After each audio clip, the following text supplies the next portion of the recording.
India Legal presents Courts Roundup.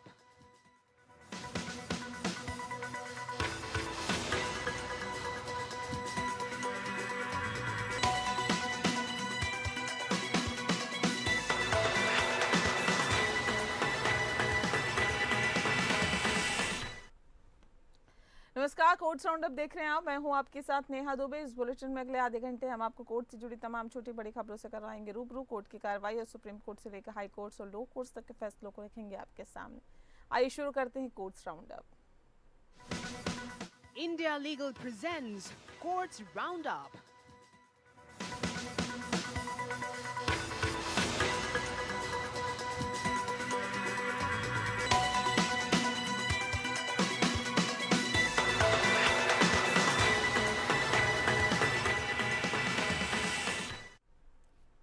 Bulletin की शुरुआत करते हैं। सुप्रीम कोर्ट ने हाल ही में भोपाल गैस त्रासदी मामले में स्थल से जहरीले रसायन अपशिष्ट के निपटान को रोकने से इनकार कर दिया है। यह अपशिष्ट पिथौरापुर सुविधा में भस्मीकरण के लिए भेजा जा रहा है। न्यायमूर्ति संजय करोल और सत्यंश चंद्र शर्मा की पीठ ने मध्य प्रदेश उच्च न्यायालय के आदेश पर रोक लगाने से इनकार कर दिया। भोपाल गैस त्रासदी 1984 में यूनियन कार्बाइड फैक्ट्री में मिथाइल आइसोसाइनेट गैस के रिसाव से हुई थी। उसमें हजारों लोगों की मौत हो गई थी। इसके बाद से फैक्ट्री स्थल पर जहरीला कचरा जमा हुआ। मध्य प्रदेश उच्च न्यायालय ने दिसंबर 2024 में इस कचरे को हटाने का निर्देश दिया था और पिथौरापुर सुविधा में इसके निपटान की अनुमति दी थी।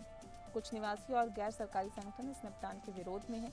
उनका तर्क है कि इससे स्थानीय निवासियों के स्वास्थ्य और पर्यावरण को खतरा हो सकता है। उन्होंने सुप्रीम कोर्ट में याचिका दायर कर इस निपटान को रोकने की मांग भी की थी। सुप्रीम कोर्ट ने अपने फैसले में कहा है कि विशेषज्ञ निकायों की देखरेख में निपटान किया जा रहा है। इसमें कोई तत्कालिकता नहीं है।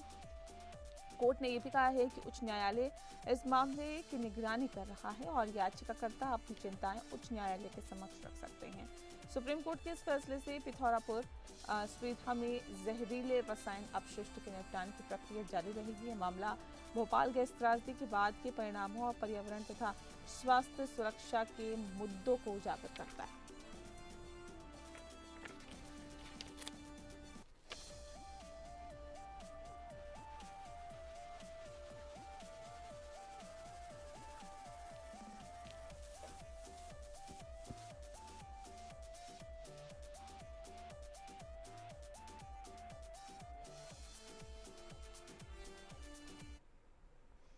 वहीं सुप्रीम कोर्ट ने सलवा जुड़ूम के मामले में एक महत्वपूर्ण टिप्पणी करते हुए कहा है कि संसद या राज्य विधानमंडल द्वारा बनाया गया कोई भी कानून न्यायालय की अवमानना नहीं माना जा सकता है। जस्टिस बी नागरत्ना और जस्टिस सतीश चंद्र शर्मा के खंडपीठ ने कहा है कि अधिनियम की सरलीकृत रूप से प्रवर्तन केवल विधायी कार्य की अभिव्यक्ति है और इससे न्यायालय की अवमानना नहीं कहा जा सकता।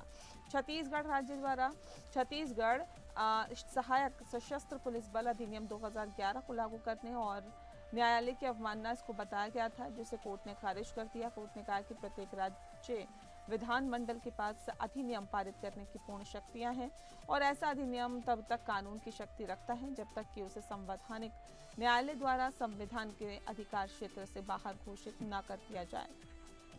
कोर्ट ने शक्तियों की पृथक्करण के सिद्धांत पर जोर देते हुए कहा है कि किसी भी कानून को केवल विधायी क्षमता और संवैधानिक वैधता के दोहरे पहलुओं पर ही चुनौती दी जा सकती है। कोर्ट ने कहा है कि विधानसभा के पास कानून पारित करने किसी निर्णय के आधार पर इसको हटाने या फिर वैकल्पिक रूप से किसी संवैधानिक न्यायालय द्वारा निरस्त किए गए कानून को संशोधित या परिवर्तित करके वैध बनाने की शक्तियां हैं। सुप्रीम कोर्ट की इस टिप्पणी से ये स्पष्ट होता है कि संसद या राज्य विधानमंडल द्वारा बनाया गया कोई भी कानून न्यायालय की अवमानना नहीं माना जा सकता जब तक कि वह संवैधानिक रूप से या अन्यथा कानून की दृष्टि से गलत ना हो।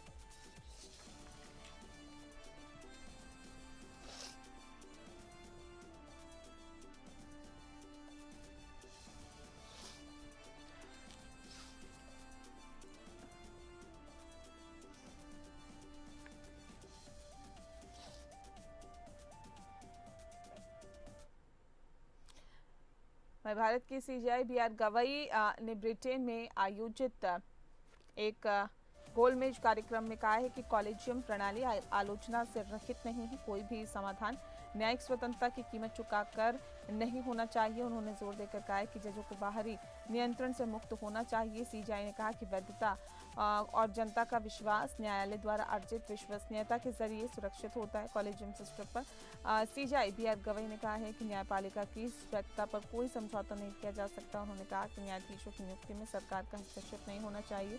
सीजीआई गवई ने कहा कि 1993 से पहले न्यायाधीशों की नियुक्ति में कार्यपालिका की भूमिका प्रमुख थी और ऐसे में सुप्रीम कोर्ट ने 1993 और 1998 के अपने फैसलों में न्यायाधीशों की नियुक्ति के लिए कॉलेजियम सिस्टम की स्थापना की है। इस प्रणाली के तहत सीजीआई और सुप्रीम कोर्ट के 4 वरिष्ठतम न्यायाधीश मिलकर न्यायाधीशों की नियुक्ति की सिफारिश करते हैं। सीजीआई गवई ने जोर देकर कहा कि न्यायपालिका की स्वतंत्रता और स्वायत्तता पर कोई समझौता नहीं किया जा सकता है। उन्होंने कहा कि न्यायाधीशों को बाहरी नियंत्रण से मुक्त होना चाहिए। कॉलेजियम सिस्टम की आलोचना के बावजूद सीजीआई गवई ने कहा कि न्यायपालिका की स्वतंत्रता को बनाए रखना आवश्यक है।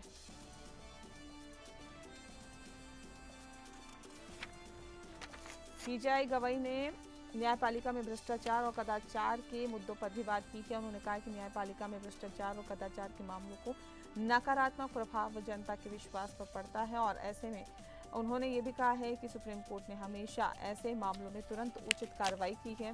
सीजीआई गवई ने न्यायाधीशों की पोस्ट रिटायरमेंट नियुक्तियों पर भी चिंता व्यक्त की है। उन्होंने कहा कि न्यायाधीशों को रिटायरमेंट के बाद सरकारी पदों पर नियुक्त होने या फिर चुनाव लड़ने से बचना चाहिए। इससे न्यायपालिका की निष्पक्षता और स्वतंत्रता पर भी सवाल उठ सकते हैं।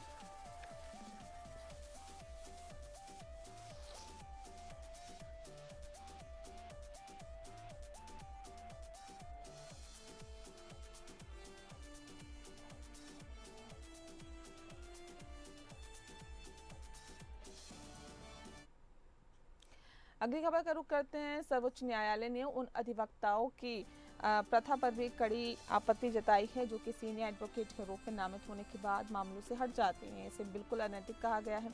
अदालत ने कहा है कि ये प्रथा बिल्कुल अनैतिक है और ये केवल शीर्ष अदालत में होती है। ये अवलोकन किया गया था तब एक मामला सामने आया, लेकिन अपीलकर्ता की ओर से कोई वकील उपस्थित नहीं हुआ।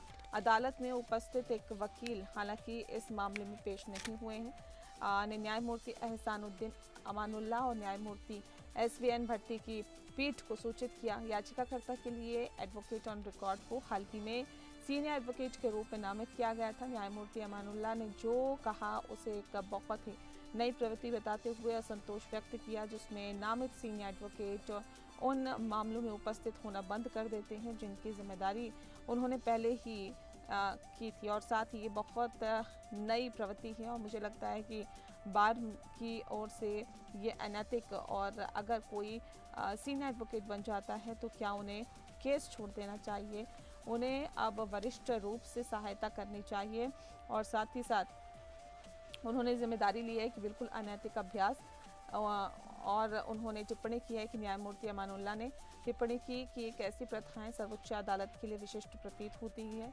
इस अदालत में ऐसे मैंने ये देखा है कि किसी अन्य अदालत में नहीं।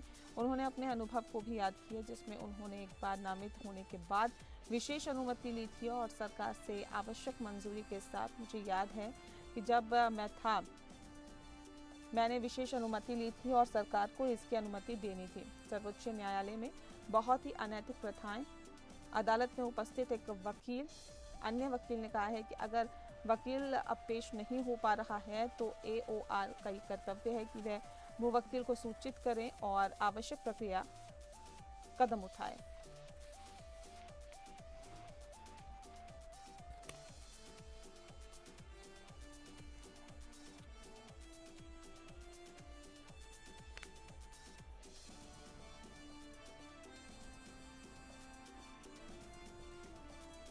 केरल उच्च न्यायालय ने पासपोर्ट अधिनियम, दरअसल बताते हैं आपको कि ये केरल उच्च न्यायालय ने पासपोर्ट अधिनियम और नियमों के तहत पासपोर्ट जारी करने के लिए दिशा निर्देश जारी किए हैं। अदालत ने कहा है कि पासपोर्ट जारी करने के लिए पुलिस सत्यापन रिपोर्ट आवश्यक है, लेकिन इसे आवश्यक रूप से देरी नहीं की जानी चाहिए और ऐसे में जस्टिस मोहम्मद नियाज CP ने न्यायालय के समक्ष एक रिट याचिका पर विचार करते हुए ये निर्णय पारित किया है। बता दें आपको कि याचिका में याचिकाकर्ता की जन्म प्रमाण पत्र के अनुसार जन्मतिथि को सही करके पासपोर्ट को पुनः जारी करने के लिए दूसरे प्रतिवादी क्षेत्रीय पासपोर्ट कार्यालय कोचीन को निर्देश देने की मांग की गई है। याचिकाकर्ता ने अपनी रिपोर्ट आवेदन के लिए पुलिस सत्यापन रिपोर्ट की प्रतीक्षा कर रहा था, लेकिन इसमें अनावश्यक रूप से देरी हो रही थी। अदालत ने इस मामले में हस्तक्षेप करते हुए दिशा निर्देश जारी किए।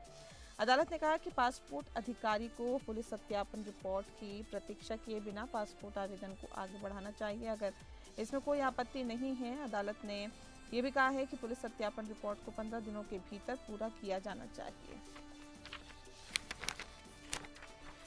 पासपोर्ट अधिनियम के तहत पासपोर्ट जारी करने के लिए पुलिस सत्यापन रिपोर्ट आवश्यक है। इसमें अनावश्यक रूप से देरी नहीं की जानी चाहिए। अदालत ने कहा कि पासपोर्ट अधिकारी को इस प्रावधान का पालन करना चाहिए और पासपोर्ट आवेदन को आगे बढ़ाना चाहिए।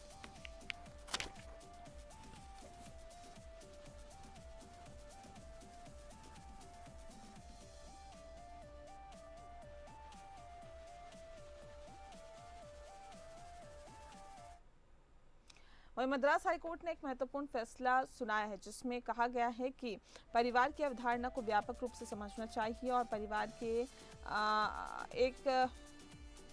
विवाह एक परिवार शुरू करने का एकमात्र तरीका नहीं है। न्यायमूर्ति जी.आर. स्वामीनाथन और न्यायमूर्ति वी. लक्ष्मी नारायण की पीठ ने कहा है कि सुप्रीम कोर्ट के सुप्रियो चक्रवर्ती बनाम भारत संघ मामले में दिए गए फैसले में समलैंगिक विवाह को वैध नहीं बनाया है, लेकिन ऐसे जोड़े एक परिवार बना सकते हैं। परिवार की अवधारणा, अदालत ने कहा है कि परिवार की अवधारणा को व्यापक अर्थों में समझना चाहिए और विवाह एक परिवार शुरू करने का एकमात्र तरीका नहीं है। समलैंगिक जोड़े, अदालत ने कहा है कि समलैंगिक जोड़े एक परिवार बना सकते हैं और उनकी यौन अभिविन्यास को सामान्य और प्राकृतिक माना जाना चाहिए। पुलिस की भूमिका, अदालत ने पुलिस की सक्रियता की निंदा की है और कहा है कि पुलिस को LGBTQIA समुदाय के सदस्यों से प्राप्त शिकायतों पर तुरंत और उचित रूप से प्रतिक्रिया देनी चाहिए। योग्यकर्ता सिद्धांत, अदालत ने योग्यकर्ता सिद्धांतों पर प्रकाश डाला, जो कि अंतर्राष्ट्रीय मानवाधिकार कानून के अनुप्रयोग को योग अभिविन्यास और लिंग पहचान के संबंध में मान्यता देता है। बता दें आपको कि अदालत ने हिरासत में रहने वालों की इच्छा को ध्यान में रखते हुए याचिका को बंद कर दिया और हिरासत में रहने वाले के परिवार को उसकी व्यक्तिगत स्वतंत्रता में हस्तक्षेप नहीं करने का निर्देश दिया। अदालत ने पुलिस को और याचिकाकर्ता को आवश्यकता अनुसार पर्याप्त सुरक्षा प्रदान करने का भी निर्देश दिया।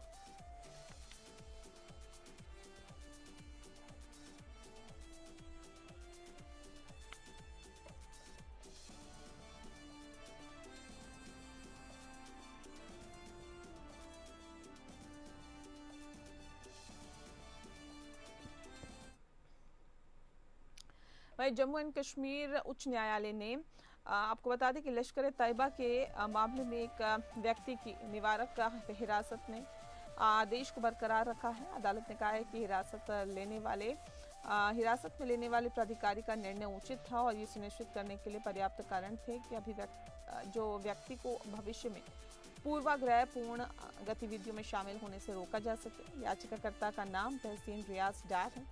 उस पर आरोप है कि लश्कर तैयबा और द रेजिडेंस फ्रंट जैसे प्रतिबंधित संगठनों को लॉजिस्टिक सहायता प्रदान करता था। जम्मू कश्मीर सार्वजनिक सुरक्षा अधिनियम PSA के तहत हिरासत आदेश जारी किया गया। न्यायमूर्ति राजेश सेखरी की पीठ ने कहा है कि हिरासत में लेने वाले प्राधिकारी ने मामले में शामिल सामग्री को ध्यान में रखते हुए उचित निर्णय लिया है। अदालत ने यह भी कहा है कि निवारक हिरासत भविष्य में पूर्वाग्रह पूर्ण गतिविधियों को रोकने के लिए न केवल पिछले अपराधों के लिए दंड है।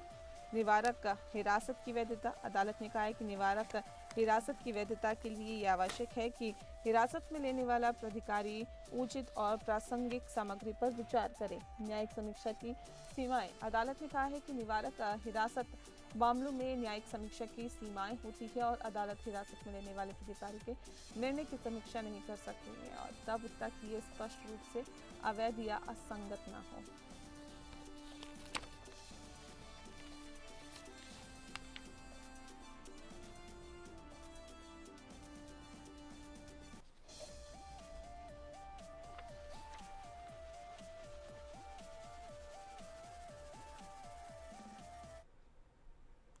केरल उच्च न्यायालय ने बता दें आपको कि पूर्व विधायक पीवी अनवर को अवैध फोन टैपिंग मामले में एक नया नोटिस जारी करने का आदेश दिया है। न्यायमूर्ति पीवी कृष्णन ने कहा यह आदेश दिया है और बताया ये भी जा रहा है क्योंकि अनवर को पहले भेजा गया नोटिस बिना दावे किए गए वापस आ गया था। अनवर वर्तमान में नीलांबूर उपचुनाव में तृणमूल कांग्रेस के समर्थन से निर्दलीय उम्मीदवार के रूप में चुनाव लड़ रहे हैं।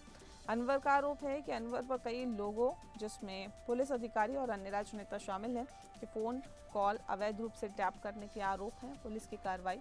पुलिस ने अभी तक अनवर के खिलाफ कोई एफआईआर दर्ज नहीं की है, जबकि अनवर ने एक प्रेस कॉन्फ्रेंस में फोन टैपिंग की बात को स्वीकार किया था। न्यायालय की टिप्पणी। न्यायालय ने कहा है कि अनवर शायद चुनाव में व्यस्त होने के कारण नोटिस का जवाब नहीं दे पाए हैं, लेकिन फिर भी उन्हें एक नया नोटिस जारी किया जाना चाहिए। अदालत का आदेश। अदालत ने अनवर को एक नया नोटिस जारी करने का आदेश दिया है और मामले की आगे की कार्रवाई के लिए निर्देश दिए हैं। पीवी अनवर के खिलाफ आरोप है कि उन्होंने कई लोगों के फोन कॉल अवैध रूप से टैप किए और उनकी निजता का उल्लंघन हुआ है। अनवर ने एक प्रेस कॉन्फ्रेंस में फोन टैपिंग की बात को स्वीकार किया था, लेकिन पुलिस ने अभी तक उनके खिलाफ कोई कार्रवाई नहीं की है। केरल उच्च न्यायालय ने अब अनवर को एक नया नोटिस जारी करने का आदेश दिया है। मामले की अगली जो सुनवाई है वो आगे मामले की कार्रवाई के लिए निर्देश दिए गए हैं। अनवर पर आरोप है कि उन्होंने शीर्ष पुलिस अधिकारियों और राजनीतिक हस्तियों से जुड़े हुए अपराधों को उजागर करने के लिए फोन टैपिंग की थी और अदालत ने कहा है कि अनवर के खिलाफ लगाए गए गंभीर आरोप हैं। इस मामले में पुलिस की कार्रवाई की कमी स्वीकार्य नहीं है। अदालत ने अनवर को नया नोटिस जारी करने के साथ साथ पुलिस को भी निर्देश दिए हैं कि वे इस मामले में आगे की कार्रवाई करें और अदालत को इसकी जानकारी दें। अनवर के खिलाफ मामले की जांच अभी जारी है और साथ ही अदालत की अगली सुनवाई के साथ ही इस मामले में आगे की कार्रवाई के बारे में निर्णय लिया जाएगा।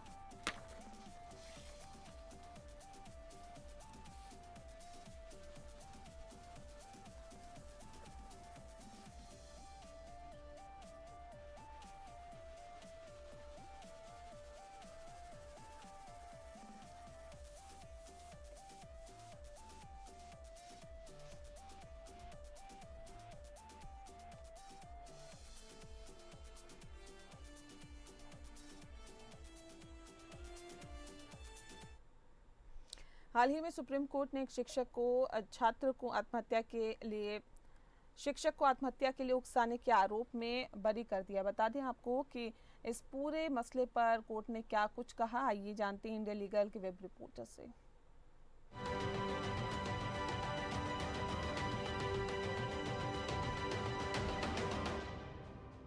क्या किसी भी व्यक्ति को वर्बल हरासमेंट करने पर अगर वो सुसाइड कर ले तो क्या इसे अबेटमेंट टू सुसाइड माना जाएगा? जी हाँ, वर्बल या मौखिक हरासमेंट भी अबेटमेंट टू सुसाइड माना जा सकता है अगर वो किसी व्यक्ति को इतना डायरेक्टली और अलार्मिंग तरीके से प्रवोक या इंसाइट करे कि उसके पास सुसाइड करने के अलावा कोई दूसरा ऑप्शन ही ना बचे।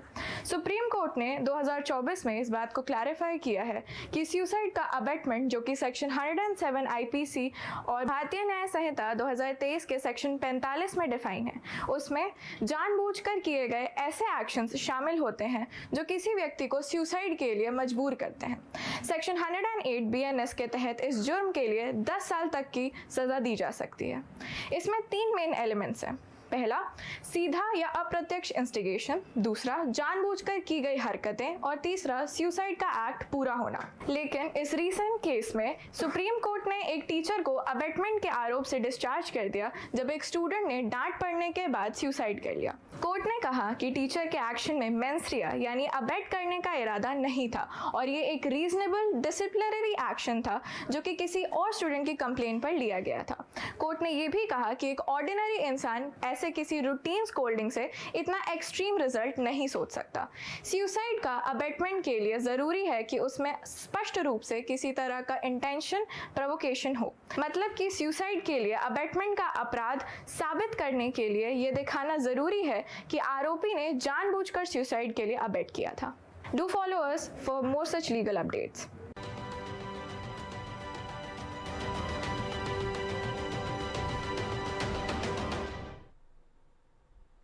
और इसी के साथ फिलहाल इस बुलेटिन में इतना ही। नमस्कार। India Legal presents Courts Roundup.